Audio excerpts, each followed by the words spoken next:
그러면 이제 두 번째 시간 말씀을 이어서 나가겠습니다. 하늘에 거하는 자들, 그 다음에 땅에 거하는 자들, 바다에 거하는 자들, 이제 이 세 부류로 성경에서는 계시하는데, 하늘에 거하는 자들이라고 하는 것은 하나님 안에 거하는 자들이라는 의미도 있지만, 더 중요한 것은 그 사람의 정신이 어디에 있느냐, 이제 이 말인 것이죠. 그 사람의 혼이 어디에 있느냐, 이 말인 것이죠. 지금 첫 시간에 피를 신원해주는 문제 때문에 창세기 9장 4절로 6절 사이 말씀 읽었는데, 짐승이 하나님의 말씀을 맡은 하나님의 사람을 죽여서 피를 흘리면은 짐승에게서 피값을 찾겠다 이래놔가지고 잘못 오해를 하면은 물질 세계에 있는 짐승을 염두에 둘 수가 있지만 사실은 그게 아니고, 계시록 13장에 보면은 바다에서 올라온 짐승과 땅에서 올라온 짐승 이야기가 나오는데, 실제로는 땅에서 올라온 짐승이 땅에 거하는 자들을 부추켜가지고 하나님의 사람을 죽이는 거지요. 그런 경우에 하나님께서 그 피값을 결국은 반드시 갚아주신다. 그런데 그거는 때가 차야 되는 것이다. 때라는 건 하나님 말씀과 저희 가진 증거를 인하여 목배임을 받은 자들의 수가 차야만 때가 이르는 것이다. 이것이 첫 시간에 나는 이제 핵심이었어요. 자, 땅에 거하는 자들이라는 개념은 그럼 어디서 오느냐? 창세기 때도 이미 여러 번을 말씀을 드렸지만, 성경에서 땅 이야기하면은 먼저는 젖과 꿀이 흐르는 가나안 땅이라고 하는, 거기서 인용하는 말이고, 창세기 시작에서는 안개만 올라오는 땅의 진흙으로 사람을 창조했고, 그 땅의 동방에 동산을 창설했고, 이제 거기서부터 땅 이야기가 계속 나오는 거예요. 그런데 하나님이 보실 때에는 지구라고 하는 땅은 하나의 하나님의 이제 행정을 펼치시는 하나님의 창조물에 지나지 않는 것이지만, 하나님이 말씀에서 땅 이렇게 얘기하면은 기본적으로는 젖과 꿀이 흐르는 가나안 땅이라고 말하는 데서 비롯되는 것이고, 그 다음에 그 땅의 짐승들 이렇게 말하면 가나안 땅에는 7 족속들이 거하고 있었는데, 그 하나님 보시기에는 전부 육체들이다. 이거 하나님을 마음에 두지 않은 사람들이다 이 말이죠. 그래서 그 약속의 땅을 선점하고 있던 가나안 7 족속들이 나오는데, 7 족속들의 대표는 블레셋 족속이라고 그러죠. 블레셋 족속. 최후로 다윗 왕에게 끝까지 저항을 했다가 멸망당한 족속, 복종되어진 족속이 블레셋 족속이죠. 사울 왕은 블레셋 족속과의 전투에서 길보아산에서 전사를 당했고, 다윗 왕이 결국은 블레셋을 제압하고 이기게 됐었던 것이죠. 이 블레셋이라는 용어에서 팔레스타인이라는 말이, 그게 블레셋이라는 뜻이에요. 우리나라 말로는 블레셋이지만 그 원문대로 발음하자면 팔레스타인이란 말이야. 오늘날 이스라엘 그 민족들과 팔레스타인 민족들이 전쟁을 계속하고 있죠. 지금도 골란고원, 특히 그 중간 시리아와 이스라엘의 그 중간지대에 있는 그 골란고원 가지고 계속 전쟁하잖아요. 근데 이런 것은 성경의 그 역사라고 하는 것은 현상적인 지구에서의 이루어지는 현상이 표상으로 그대로 이루어지기 때문에, 기본적으로 이제 팔레스타인 땅의 지리 또는 그 풍토, 그 다음에 또는 그들의 생활관습, 그들의 언어, 이제 이런 것들을 기본적으로 알아야 돼요. 그런 것을 아는 지식이 없이 성경을 읽으면은 땅에서 올라온 짐승이, 땅에 거하는 자들이 증인들을 미워해서 죽이고 이제 이런 얘기가 나오면은, 여기 지금 지구에 사는 사람들이 저 허공에 떠돌아다니는 사람을 죽인다는 말인가? 이게 이해가 잘 안 되잖아요. 팔레스타인 땅의 원주민들을 생각하시면 돼요. 땅 이야기가 나오면 기본적으로 그들은 육체들이다. 하나님을 오해된 신을 섬기는 사람들이죠. 블레셋 족속들은 가나안의 신들을 섬기는 사람들이니까, 가나안 족속들은. 그래서 그들은 이제 주의가 다신주의라고 그러죠. 다신주의. 그들의 이념, 주의라는 건 이제 이념인데 다신주의죠. 뭐 제일 큰 거는 뭐 이제 돈 신인데, 뭐 이 세상 신이라는 것은 여러 부류가 있으니까, 여러 종류가 있으니까, 뭐 여성들은 그 얼굴 이쁜 것도 하나의 신이죠. 자기 자신에게 그냥 속는 거죠. 또 이상하게 생각할까 무섭네. 이 사람을 육적으로 뭔가 이렇게 붙잡아가지고 놔주지 않는 그 마음을 이렇게 붙잡아서 좌주지하고 흔들어대고 주장하고 하는, 이것은 여러 가지가 있다. 이게 세상이라고 하는 거는. 이제 그것을 가나안의 7 족속이다. 그래서 7 주신들이다. 이렇게 상징을 해놨죠. 이건 이제 다 상징이에요. 그 다음에, 영적으로 이걸 해석을 할 때는 계시록 11장에서 보면 두 증인이 죽임당한 곳은 영적으로는 애굽이라고도 하고 소돔이라고도 한다 그랬어요. 영적 소돔이라고 하는 것은 영적 음행을 하는 것을 상징하는 거예요. 소돔이라는 말이, 소돔이나 고모라 얘기가 나오면 그것은 음행과 관련이 있어요. 성경에서는. 그것은 육신적으로 음행을 하는 것은 하나의 표상인 것이고, 영적으로 그 마귀에게 절을 함으로 마귀가 주는 세상 영광, 뭐 첫째는 이제 재물, 뭐 세상의 어떤 권세, 뭐 이제 여러 가지 등이 있는데, 그런 것들을 예수를 믿는다 그러게 하면서 실제로 마음속에서 섬기는 신은 돈이 힘이지, 돈이, 그래도 돈이 있어야지, 이러면은 사실 믿는 신은 돈인 거죠.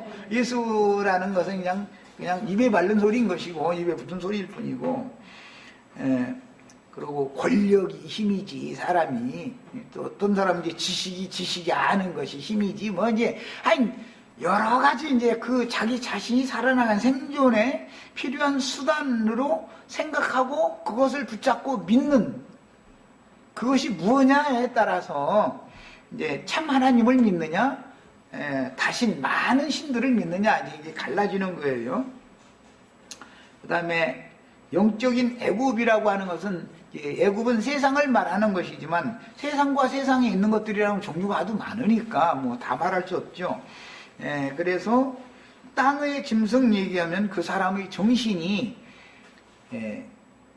땅에 살아나가기, 땅에서, 이 생에서 육신의 생존을 위하여, 육신의 생존을 위하여 필요로 하는 것들이 전부 땅에 있잖아요. 모든 것들이.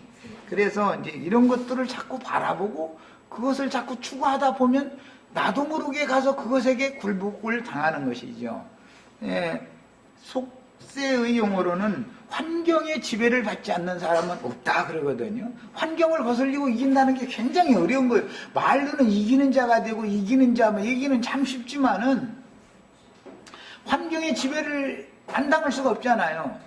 예수님한테 지배를 당하고 난 예수님의 다스림을 받습니다. 그 말은 그러지만은 사실은 어떤 환경에게 지배를 안 당할 수가 없잖아요. 그래서 환경을 지배하고 주장하는 그 이제 신들이 천사들인데, 옛 창조 육의 세계의 세상에서는 천사들에게 복종을 시키지만 새 창조 세계에 오는 세상에서는 사람 천사들에게 다스리는 권위를 맡긴다는 것이 하나님의 성경의 핵심 주제단 말이에요. 제일 먼저 알아야 되는 건 이거예요.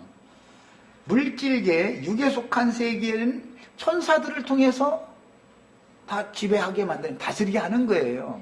그러나 오는 세상은 천사들에게 복종시키는 것이 아니라 이 생에서 많은 고난, 시험, 믿음의 시험을 거쳐서 온전케 된 사람 천사, 그날에는 그 부활의 아들들, 하나님의 자녀들, 부활의 자녀들은 천사들과 동등이 된다 그랬는데, 이 온전한 영혼의 구원을 얻은 다음에 몸의 구속을 받아서 신령한 영들이 되어진, 온전케 된 의인의 영들이 되어진 그 사람들에게 오는 세상을 지배하고 다스리게 하는 권위를 맡겨놓는다는 것이 하나님의 뜻이다 이 말이에요. 이게 아주 기본적인 사상인 거예요. 그러려면은 누구에게 그러면은 어떤 사람 천사에게 그 권위를 맡긴다는 뜻이냐? 육신을 입고 이 세상에 사는 동안에 땅에서도 구속함을 받고 사람 가운데서도 구속함을 받아서 온전케 된 사람에게나 오는 세상에서는 그 권위를 맡긴다 이 말인 거예요. 이것이 왕국 통치라는 거예요. 예. 이제 이런 것에 대한 기본 지식이 너무 없다 보니까 이제 이번에 이런 사건이 온 것도 그냥 사람들께 준 소리로 말이야. 왕국 통치라는 것이 말이야. 그렇게 하는 것이 아니다. 그러니까 우리는 말이야. 서울로 갈 사람 가고 나 따로 올 사람 가고 막 이런 식으로 막 글을 이제 쓴 걸 내고 내가 단식하기를 어떻게 내가 수년을 가르쳐 놨는데 말을 어떻게 그게 자기 생각대로 들어가지고서 왕국 통치라고 하는 것은 육신은 철장으로 질그릇이라는 건 철상으로 통치를 하는 것이고 그 다음에 위로하고 격려하고 세우는 은혜의 영은 또 그 다음에 보내는 것이고 내가 이것을 수두시 말을 했는데 현재 이 생에 사는 동안에 철장 통치를 경험이 없다 보면은 내 말이 이게 이해가 안 되는 거죠. 이해가 안 되는 거예요. 사람이 이 세상을 지배하고 주장하고 다스리게 하는 천사들을 보내서 각 사람의 삶의 환경을 안배하실 때 꼼짝달싹 못하고 자기가 원하는 바대로는 되지 않고 점점 이게 어려움으로 내몰려가지고 막다른 골목에서 손들고 주님 앞에 눈물을 흘리면서 주님 내가 잘못했다고 내가 너무 교만했었다고 당신이 우주의 주인이고 내가 믿는 하나님인 것을 이제 믿는다고 이러면서 막 고백해보고 또 어떤 막다른 골목에 가서 막 주님 되시면 도저히 안 되는데 주님이 나를 쓰러뜨리려면 확 쓰러뜨려 버리든지 말이야 이렇게 혼나고 밀어가지고 말이야 가진 것 그냥 뺏어가려면 확실하게 아주 한꺼번에 따면 망해도 한꺼번에 망하게 만들지 이렇게 말이야 사람을 지지고 볶고 이렇게 해가지고 이렇게 망하게 만들어 놓느냐고 말이야 주님 제발 좀 결국 망하게 생겼으면 아주 한 번에 망하게 좀 해주세요. 그러고 다시 새 출발하게 해주세요. 이런 기도를 해봤어야 되는데 내 말이 이해가 안 되는 거예요 지금. 이 성경 이야기를 아무리 얘기해줘도 이것은 철장 통치를 받아본 경험이 없어서 그러는 거예요. 그 다음에서 주님께서 위로하시고 격려하시고 난 여전히 너를 사랑한다. 네가 그렇게 어려움 당하고 고통당하고 그렇게 하는 것은 결국은 너를 내 발 앞에 내 무릎 앞에 이렇게 만들고 너를 내 종으로 내가 써야 되기 때문에 난 너를 이렇게 다룰 수밖에 없다. 이런 어떤 응답을 딱 받고 나면은 그게 이제 소망이기 때문에 그 주님을 붙잡게 마련이거든. 그래야 배반을 못하는 거고 이런 것은 이 신앙이라는 건 경험이단 말이에요. 이거는 체험이 필요한 것이죠. 그때 많은 말씀을 이제 들려주시는 거거든.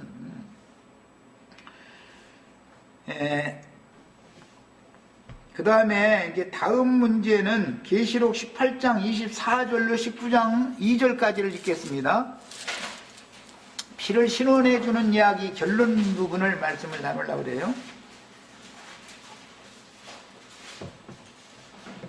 18장 24절부터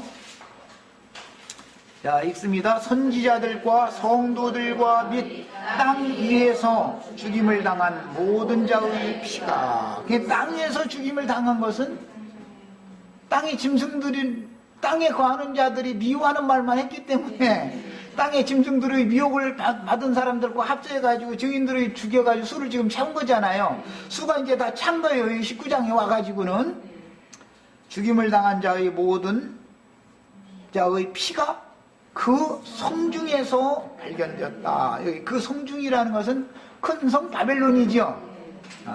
알고 보면 땅에 거하는 짐승세계라고 하는 것은 큰 성 바벨론이다라는 것을 알 수가 있는 거예요.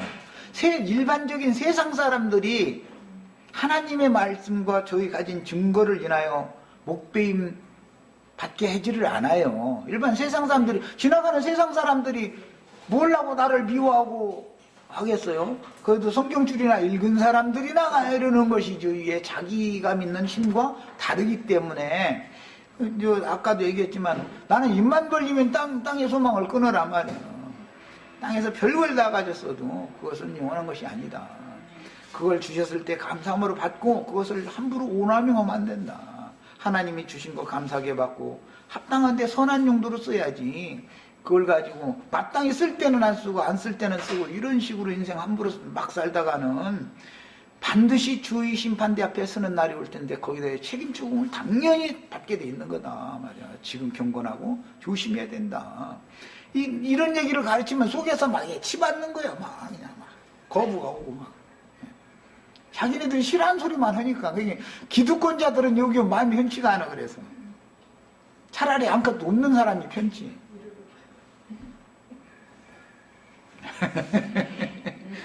우리 월자장 위로가 돼? 예. 세상에서 시달림 당한 사람은 교회 와서 위로받으러 오는 거예요. 그 영혼이 세상에 상처받은 영혼들은 교회 와서 치료받으러 오는 거잖아. 하나님의 말씀으로.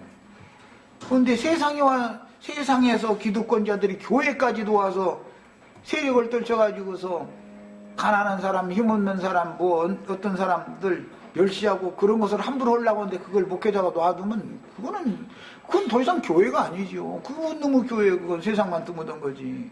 교회에 와서 누구한테 멸시당하려고 교회에 왔어요, 우리가? 세상에서 멸시당하고 아픔당하고 사는 것도 원한이 맺혀서 탄식이 나오는 판인데 주님의 나라로 들어가는 문이 되는 교회에 와가지고서 교회에서까지 세상에서 당하는 서름을 여기서 당한다면 그럼 있을 수가 없는 거죠. 목회자의 정신이 어디에 달렸느냐에 따라서 이게 갈라지는 거예요. 목회자가 어떤 말씀을 어떻게 받아가지고 가르치느냐에 따라서. 이건 뭐 어쩔 수 없어요. 창세기부터 계속 이 싸움은 계속되는 거니까 세상이 끝날 때까지는. 그 다음에 이제 19장 2절까지 있습니다. 이 일 후에 내가 들으니 하늘에 허다한 무리의 큰 음성 같은 것이 있어 이르되 할렐루야 구원과 영광과 능력이 우리 하나님께 있도다. 그렇잖아요. 우리 이걸 믿고 우리는 이 세상에서 견뎌난 거였었던 거예요. 이제 드디어 이게 이루어지는 거예요. 그의 심판은 참되고 의로운지라. 우리는 이걸 믿는 사람들이에요. 세상에서 기득권을 가지고 하나님이 주신 그런 어떤 것을 함부로 오남용하고 자기 가졌다 해가지고 사람을 아래로 깔아서 눈 뜨고 앉았고 함부로 손바닥씩 올리고 앉았고 뒷전에서 쏜 거에 침이나 뱉고 앉았고 이런 짓은 뭐 하나님이 다 기억하고 있는 것을 아셔야 돼요. 그 행위를 낱낱이 다 기록한 책이 있다고 그랬어요. 하나님 앞에는, 심판대 앞에는.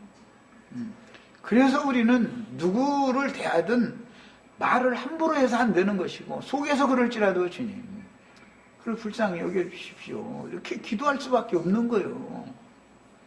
그런데 가진 것을 오남용해서 쓰는 것은 어마어마한 죄가 되는 거예요. 이거는요.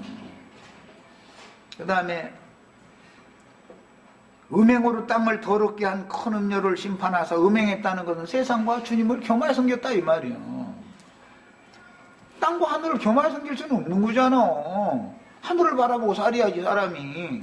땅은 어차피 떠나는 날이 오는 건데 자기 종들의 피를 그 음녀의 손에 갚으셨도다 그랬어요. 이것이 최종적으로 우리 피를 신원하여 주지 아니하시기를 어느 때까지 하시겠습니까? 신 두루마기를 주시며 잠시 기다려라. 네 복무 종들도 너처럼 죽임당해서 그 수가 차기까지만 기다려라.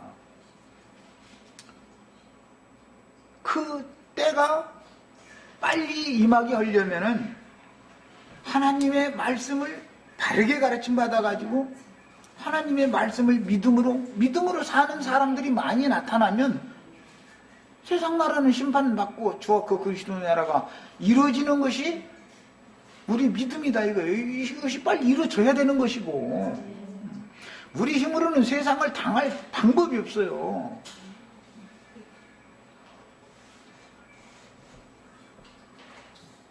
그 다음에 이제,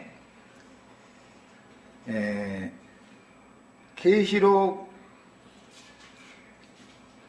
지금 6장 9절로 11절 말씀을 그 땅에 거하는 자들 피를 신원해 주는 이야기, 이런 것을 중점으로 해서 성경을 많이 찾아 읽었는데, 성경이라는 것은 이처럼 창세기로부터 계시록에 이르도록 일정한 어떤 흐름이 있는 것이다.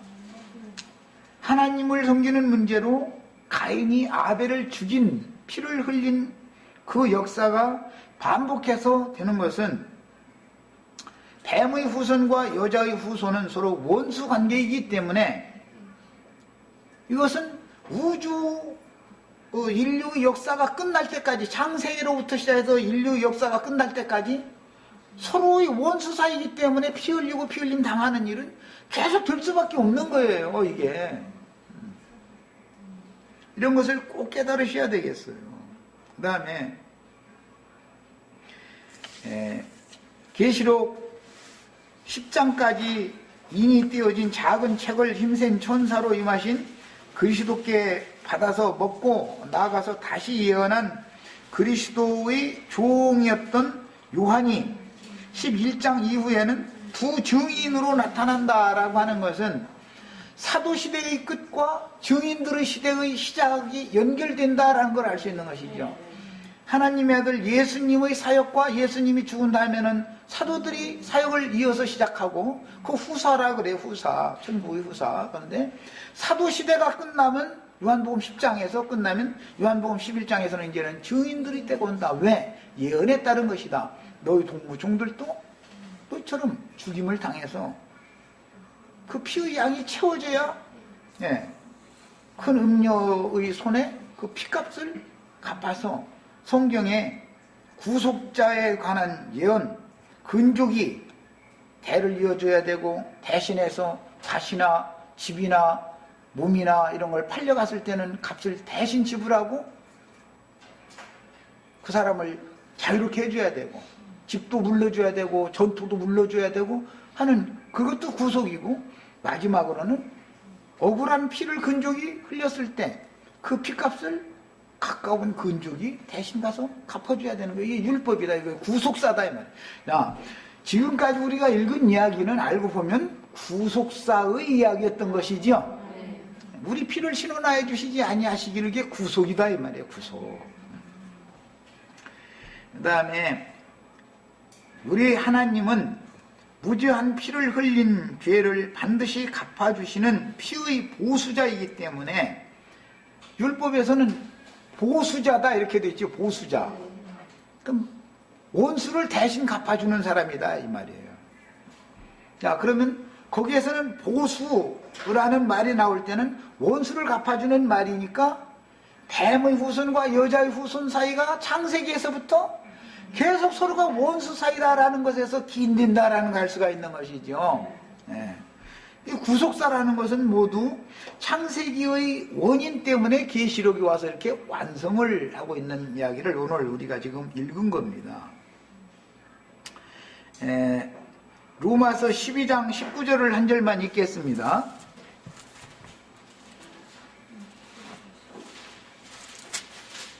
(12장 19절)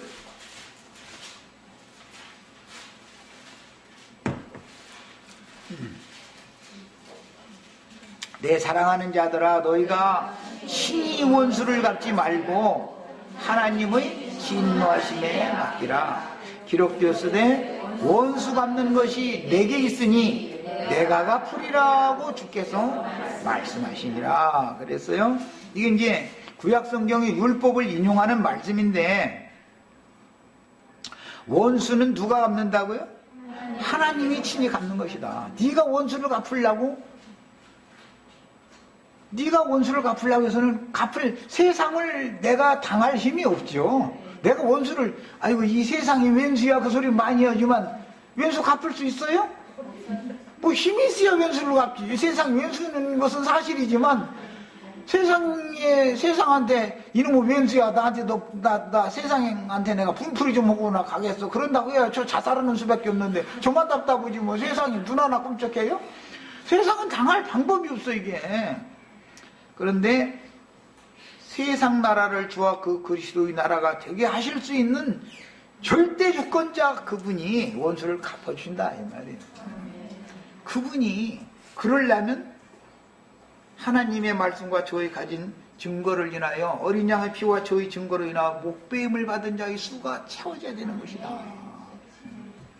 그런데 이런 이야기를 하면은 세상의 기득권자들은 이거 이렇게 해야 되느냐고. 이게 이렇게 돼야지. 당연히. 이거 이렇게 해야 된다고 하면 아주 싫어해. 하나님의 말씀과 저희 가진 증거를 인하여 이렇게 되는 사람도 있고 자연사 하는 사람도 있는데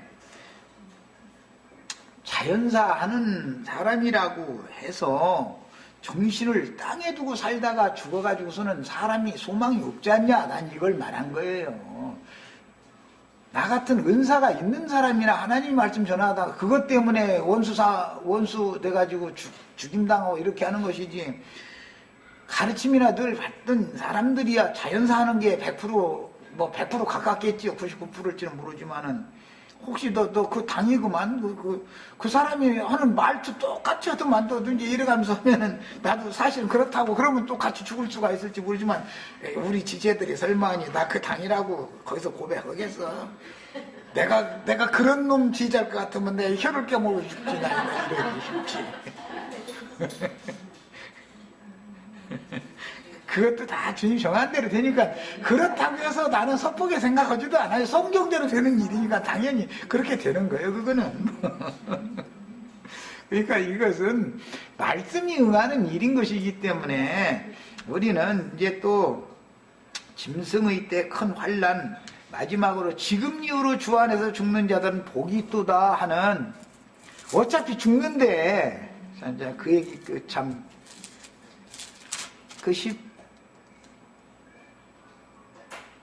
지금 이후로 주 안에서 죽는 자들은 복이 있도다. 14장 12절부터 13절 읽겠습니다. 죽는 얘기하면 좋아하는 사람이 하나도 없지만, 그래도 진리인데 안 가르칠 수는 없잖아. 성도들의 인내가 여기 있나니 그들은 하나님의 계명과 예수에 대한 믿음을 지키는 자니라. 믿음을 지켜야 돼, 믿음을. 자, 또 내가 들으니 하늘에서 음성이 나서 이르되 기록하라. 지금 이후로 주 안에서 죽는 자들은 복이 있도다. 그런 걸 보니까 죽어도 지금 이후로라고 하는 때가 있겠죠. 이것은 짐승의 때다 그러고, 마귀의 때가 얼마 남지 않은 때라는 것은 짐승이, 무저갱에서 올라온 짐승이 역사하는 때가 이제 시작이 되는 거예요. 그런데 그 때에 죽임을 당하는 자들이 오히려 주 안에서 죽는 자들은 복이 있지만, 이 세상신 마귀 안에서 죽는 자들은 그게 저주가 되겠죠. 말할 것도 없이. 그래서 지금 이후로라고 했을 이때는 짐승 때다. 그래서 큰 환난의 때라는 거예요. 환난의 때가 반드시 있는 거다 말이에요. 그런데 땅의 기득권을 갖고 있는 사람들은 그 환난이 있겠냐, 그 영화 속에나 있을 수 있는 일이지, 잃어버리면 할렐루야 하는 거죠. 이제 그렇게 할렐루야 할 일이 아니요. 그게 성경에 있다고 했으면 있는 것이지. 에? 아니, 내내 죽은 사람이 한둘이겠어? 그런데 지금 이후로 주 안에서 죽는 자들은 복이 있도다면 그때가 있다는 거 아니요. 그때가 마지막 추수다 하는 이때가 있는 거요. 그런데 우리는 그 큰 환난의 날이 닥치기 전에 평안히 주님 잘 섬기다가 이 세상 미련, 땅에 속한 끈들 다 끊어버리고 이기는 자로 주님 앞에 데려가는을 받으면 제일 좋은 일이죠. 그러나 때가 그때가 아니고 이미 때가 지나서 지금 이후로 주 안에서 죽는 자들은 복이 있도다 할 때가 닥쳤으면 죽어야지. 안 죽으면 복이 없는데 어떻게 할 거야 이제. 그럼 지금 이후로 주 안에서 죽는 자들은 앞에 13장에서 짐승의 이름이나 그 이름의 수를 이마에나 손에 받지 않는 자는 수가 몇이든지 다 죽인다 그랬으니까, 그날이 당연히 오는 것이지 왜 안 와? 온다고 믿어야. 아니 성경에 있으면 그날은 온다라고 믿어야지. 성경에는 엄연하게 기록이 돼 있는데 그게 영화에나 있을 수 있는 일이지 있겠냐 말이야. 내년에 그 일이 있을지라도 우리는 올해는 편안하기 때문에 몰라. 지금 바람이라는 것은 갑자기 이렇게 회오리 바람이라는 건 갑자기 일어나서 지나가는 일인 것이기 때문에 우리도 엊그제 지금 회오리 바람 불어가지고 지금 신림동에 있다가 그 바람 타고 여기 이제 안양으로 와가지고 지금 여기 앉아서 지금 말씀 듣잖아. 이거 불과 일주일 사이에 이러고 있는 거야 지금. 그러니까 회오리 바람이라는 것은 그냥 뭔 예고해놓고 뭐 몇 년 만에 오고 이런 게 아니야. 이게 모르는 거야 사람이라는 거는. 아 우리가 여기 안양 여기 앉았으리라고 누가 꿈에나 생각했어 지금. 회오리 바람이 휙 하고 여기다 데려다 앉혀놓고 여기서 지금 이렇게 하고 있는 거잖아. 하나님의 말씀은 절대로 무의미한 것이 없는 것이다. 반드시 이루어진다는 걸 믿으셔야 돼요. 그래서 기록된 이런 말씀들이 응하는 때는 사도들과 선지자들로 성경에 말씀하신 예언을 이루는 교회 시대의 종결기를 말하는 거예요. 그래서 이방인의 때가 차기까지는 예루살렘이 이방인들에게 밟힌다 그랬는데 지금 예루살렘이 해교도들 이방인들에게 짓밟히고 있죠. 그런데 지금 벌써 1000년을 살고 이 땅에 사고 1000년이 차 땅에 사고 이러면 난 정말 물어보고 싶은 게 너무 많은데 그거 물어봐봐야 그 사람 내가 뭐 질문하는지도 모르는 사람한테 뭐나 물어보고 싶은 생각도 들고 답답해 죽겠어 나는 아주. 그러니까 막 이미 자기네들은 아주 그냥 왕노로 돈다 그랬었고 뭐 이러고 앉았으니 또 그런 말에 할렐루야 아멘하고 나 자빠지고 이러고 좋다고 이러고 난리를 죽이고 이러면 이거는 정말 성경의 말씀을 믿어야지. 사람이 말씀에 근거해서 신앙을 가져야지. 사람의 어떤 상상이나 무슨 사람의 신념이나 이런 걸 가지고서 거짓부렁부렁 가르친 말을 그냥 무조건 하고 맹신하고 말이야. 이래서는 안 돼요. 우리 지체들 정신들 지금 오히려 정말 지금 정신 차릴 때요. 영적 분별력을 길러야 할 때가 온 거죠. 교회 시대의 종결기는 주 예수 그리스도의 발 아래에 모든 원수들이 상하는 때요 주께서 원수들을 발등상 삼으시는 마지막 날이고 최후 증인들의 사역기간과 짐승들의 때는 겹치게 돼요. 증인들의 사역기간 1260일이라 그랬고 3년 반이라 그랬고 짐승들의 때는 42달이라 그랬고 한때 두때 반때다 그랬는데 이게 사실은 겹치는 것이라고. 그게 지금 이후로 주 안에서 죽는 자들은 복이 있다. 짐승편에 쓴 자들은 이제 망하는 거지요. 오히려 이런 것을 구분을 잘 하셔야 되겠어요.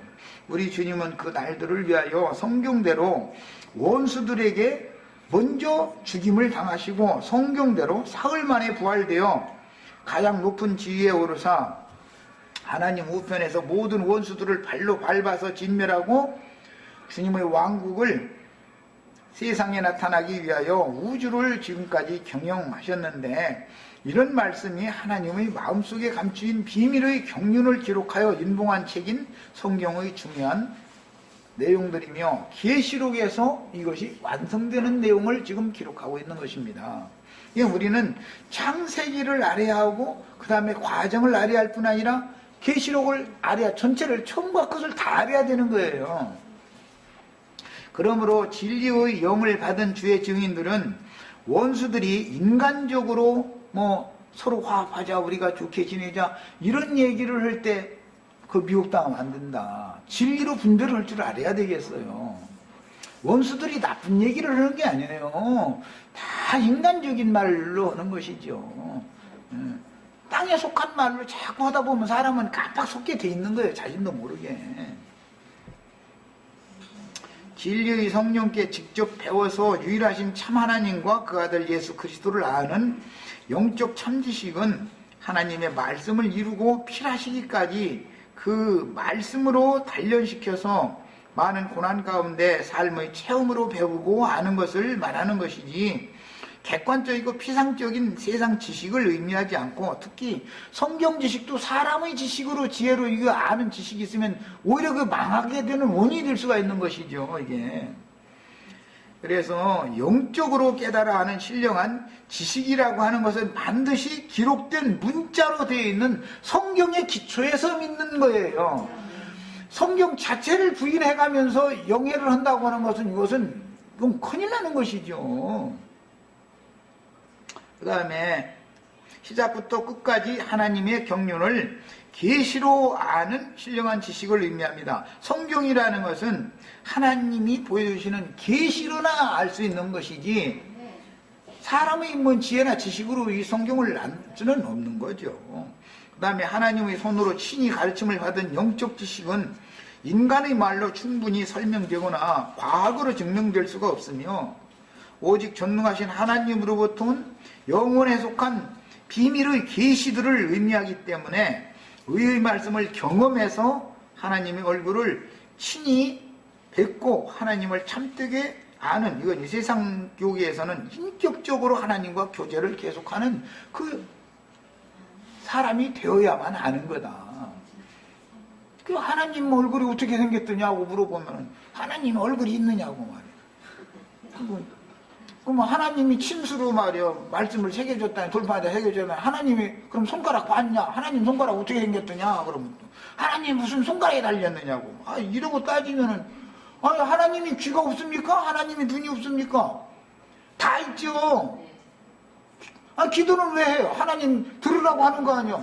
귀먹은 하나님한테 기도는 할 필요가 뭐가 있어? 보지도 못하는 하나님한테 주님 다 보고 계시죠? 나 너무너무 지금 힘들어요. 막 주님은 알고 계시잖아요. 왜 그 소리 왜 했어? 눈먼 하나님한테 그런 소리 했어? 하나님 눈 달렸고 귀 달렸고 손가락이 있고 발이 있어서 하나님이 먼저 앞서서 나 앞에 갈 테니까 너 따라와. 분소리 말고 따라와. 그럼 네 하고 따라가다 말고 또 심통 나가지고 그쪽으로 가시지 말고 산책길은 험하고 쪽에서 따졌다면 그래도 일로 와. 이게 아버지께로 가는 직선 아주 제일 가까운 길이야. 그러면 또 마음대로 조금 따라가다가 조금 쉬었다가요. 그러냐면 지금 쉴 겨를 없어. 너 지금 여기 주저앉혀놓으면은 앉혀놓으면은 여기가 주싸우냐고 주저앉아가 일어나려고 하니까 그냥 기왕 내친 길 그냥 끝까지 가버리자. 그러면은 이거 난 너무 힘들어요. 내가 막 이제 이거 다 해봐야 내 말 알아듣지. 안 해본 사람은 이게 백날 얘기도 못 알아들어. 할 말 없어 이거. 이거 인격적으로 하나님과 늘 교제를 하는 사람이잖아. 말도 못하고 보지도 못하고 듣지도 못하고 냄새도 못 맡고 손도 없고 발도 없는 하나님, 그 신 믿는 게 우상숭배자들이 뭐야 그게. 그런데 또 우상숭배 얘기하면 저 하루방 앞에 가서 저런다고 말이야. 돌부처한테 간다고. 그거 하나의 표상이고, 그가 믿는 신이 기도해도 응답도 안 해주고 주먹은 신이니까 자기가 아무리 고난 가운데 연단 가운데 눈물을 감사 애통하고 막 주님 나 좀 살려주셔도 눈멀은 신 믿으면은 자기가 암만 그렇게 고난 가운데서 몸부림쳐가면서 기도하는데도 눈물과 울음과 탄식으로 제단을 가리고 있는데도 하나님이 안 봐. 그러면 그가 믿는 신이 그게 우상이지 뭐야 그게. 인격적인 교제, 인격적인 만남이 이렇게 중요한 거다. 이게 이제 서울에서 한번 인용했던 말인데 한 번 더 인용하겠습니다. 다 같이 예레미야 10장 18절로 21절을 찾아서 읽겠습니다.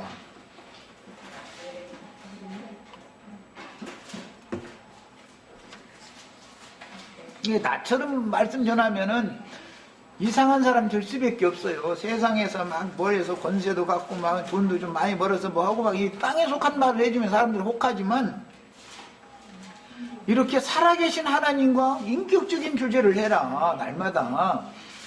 그 사람이 산 사람 아니냐 이런 얘기하면 못 알아들으니까 이게.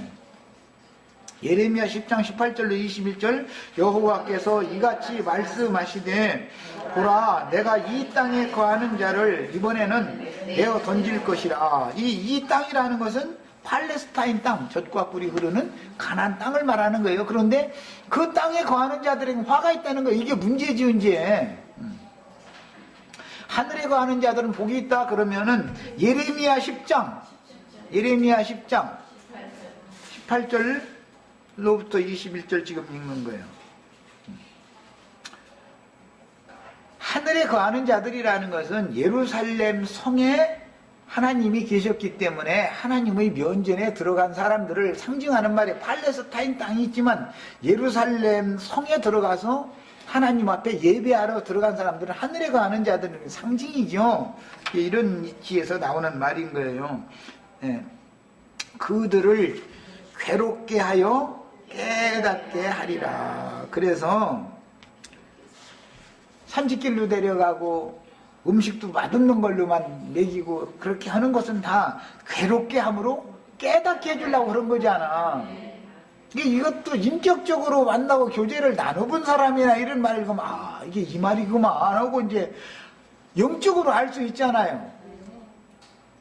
슬프다 내 상처요 내가 중상을 당하였구나. 괴롭게 해놓고 나서 사람을 우리 윤혜수하고 이월자를 그렇게 괴롭게 해놓고 나서는 상처는 하나님이 당하셔가지고서는 여기서 내 상처요 할 때는 앞에 보면 보라 내가 이 땅에 거하는 자를 이번에 내 던질 것이다 이제 깨닫게 하려고 내 던져놓고 나서는 상처는 내 던지는 하나님이 당한 거예요. 지금 내 던짐당한 내 동댕이 쳐진 사람이 상처당한 줄 알지만 내 던진 분이 상처당했다니까. 지금 그렇게 하고 싶지 않은데 나도 할 수 없이 이렇게 한다 그 말이잖아요. 왜? 그들을 괴롭게 깨닫게 하려니까 그렇게 한 거예요. 그러나 내가 말하노라 이는 참으로 나의 고난이라. 그게 인간이 고난받는 줄 알아도 나 때문에 하나님이 속 썩고 하나님이 애간장 타고 나 한 사람 깨닫게 하는데 하나님이 이렇게 상처받고 이런다니까. 그런데 얼마나 속에서 불불 끓으면 하나님이 내가 참아야 하리로다. 그렇게 혼내키고 그렇게 하고 집어던지고 하고 그렇게 한데도 영 못 깨달으니까 사람이 우준해서 못 깨달으니까 하나님이 아이고 우리도 나도 요즘에 많이 걸려가지고 아이고 뭐 어떻게 하고 싶어도 아이고 말한다고 못 알아듣는 놈한테 매질한다고 될 것도 아니고 아이고 내가 침이나 삼키고 말이야. 이게 정말 참 이게 하나님의 마음이야. 지금 내 장막이 격파되고 나의 모든 줄이 끊어졌으며 내 자녀가 나를 떠나가고 있지 아니하니. 자녀가 떠나갔다는 것은 사실은 앞에서는 다 이게 버린 거지요. 내 던진다 그랬잖아요. 하나님의 말씀을 맡은 그 종들을 배척하고 자기 생각대로 신앙생활을 그냥 하고 이렇게 제 길로 자꾸 가는 거예요. 그러니까 하나님께서 내가 참다 이번에는 내던지겠다 말이에요. 이번에는 내던지리라 말이에요. 이 땅에 거하는 자를 이번에는 내던지리라고 해요. 얼마만큼 오래 참았는데 나 이제 더 이상은 못 참겠어. 하나님도 그러신 거죠. 그러나 내던져 놓고 나서는 중상을 내가 당하여 또 이게 하나님이 참 하나님의 마음을 인간이 안다는 게 어려운 거예요. 내 장막을 세울 자와 내 장이라는 거니까 휘장, 칠자가 없도다. 목자들이 그 일을 해야 되는데 목자들은 우준하여 여호와를 찾지 아니하므로 형통치 못하며 그 모든 양떼는 흩어졌도다 그랬어요. 그러니까 하나님이 쓰실 목자들이 지혜롭다 하나 우준해져 가지고 하나님을 이렇게 인격적으로 생명의 체험을 통해서 늘 교제하고 만나고 이런 종이 그에게 맡긴 양무리를 잘 목양을 해야만 양떼가 흩어지지 않고 주님 앞에서 잘 양육받고 자라게 되는 건데 그 종들이 우준하여 여호와를 찾지 않으니까 그에게 양무리를 맡겨도 다 소용이 없다는 거잖아요. 이것이 하나님의 아픔이고 고통이다 이 말인 것이죠. 여기까지 해서 오전 집회 마치고 오후에 이어서 말씀을 나가도록 하겠습니다.